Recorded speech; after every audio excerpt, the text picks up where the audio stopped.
हम सब ने टाइटैनिक डूबने के मुतालिक तो बहुत कुछ सुना है, मगर क्या आपको मालूम है कि ह्यूमन हिस्ट्री का सबसे डेडलीस्ट शिप सिंकिंग इंसिडेंट कौन सा है और क्यों पेश आया? एक ऐसा खौफनाक हादसा जिसमें टाइटैनिक से 7 टाइम्स ज़्यादा डेथ्स हुई, मगर शायद आपने इसके बारे में कभी ना सुना हो। आइए इस हादसे की तफसील इस वीडियो में जानते हैं। जर्मन फौज ने पोलैंड पे वर्ल्ड वार 2 के स्टार्ट में ही कब्जा कर लिया था और अपने बहुत सारे शहरियों को इधर बसा दिया था।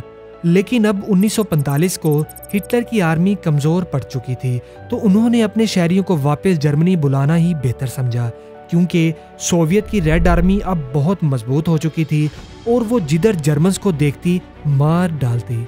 जर्मन शहरियों को पोलैंड से निकालकर महफूज मकामात पर मुंतकिल करने का फैसला किया गया और 21 जनवरी 1945 को ऑपरेशन हैनिबल का आगाज किया गया।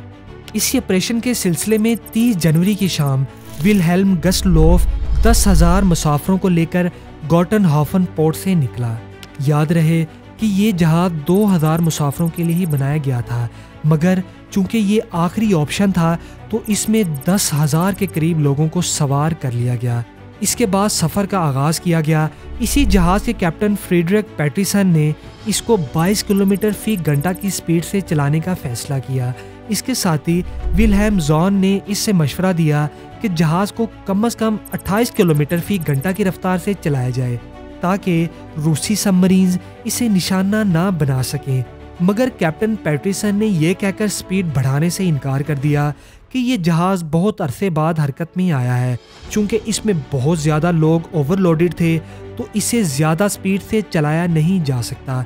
कैप्टन को दूसरा मशवरा ये भी दिया गया कि जर्मनी की कील पोर्ट तक पहुंचने के लिए गहरे पानियों में से गुजरने की बजाय साहिल के साथ साथ चला जाए, ताकि अगर किसी हमले की वजह से जहाज़ डूबता भी है तो लोग तैरकर जान बचा सकेंगे।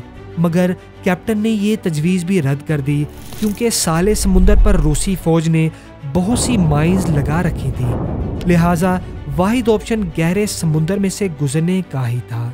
सितम ज़रीफ़ी ये कि गस्टलोफ के साथ हिफाजत की गर्ज से चलने वाली दोनों शिप्स को किसी न किसी वजह से वापस जाना पड़ा। ये सफ़र अभी जारी था कि शाम 6 बजे कैप्टन को खबर मिली कि जहाज़ के रास्ते में कुछ छोटे छोटे बहरी जहाज़ मौजूद हैं। इस पर कैप्टन ने जहाज़ की लाइट्स ऑन कर दी ताकि टकराव से बचा जा सके, और यही वो इकदाम था जिसकी बदौलत जहाज़ सोवियत सबमरीन की नज़रों में आ गया।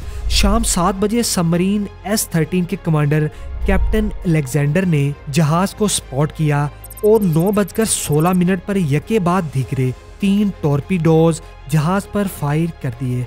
तीनों टॉर्पीडोज जहाज़ की एक ही साइड से टकराए। एक टॉर्पीडो इस हिस्से से टकराया जिस हिस्से में जहाज़ का अमला यानी क्रू था।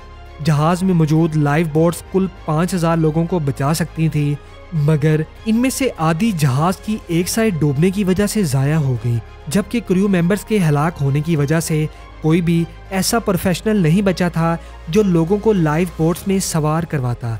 एज द रिजल्ट 10,000 में से सिर्फ 1250 लोगों को ही बचाया जा सका। मरने वाले तकरीबन सभी लोग सिविलियन थे, जिनमें बच्चे, बूढ़े और औरतें भी शामिल थीं। रहा ये सवाल कि इतना खौफनाक वाक़े का जिक्र सुनने को क्यों नहीं मिलता या इसकी कोई याद क्यों नहीं मनाई जाती, तो इसका जवाब ये है कि रशियंस जिन्होंने ये जहाज़ तबाह किया था वो खुद भी इतने ज़्यादा सिविलियंस लोगों के मर जाने पर परेशान थे। दूसरी जानिब जर्मन्स भी दूसरे जंग अजीम में हिटलर की जानिब से किए जाने वाले मजालिम की वजह से खुद को बेकसूर नहीं समझते। यही वजह है कि खौफनाक हादसे को एक तलख याद समझकर बुला दिया गया।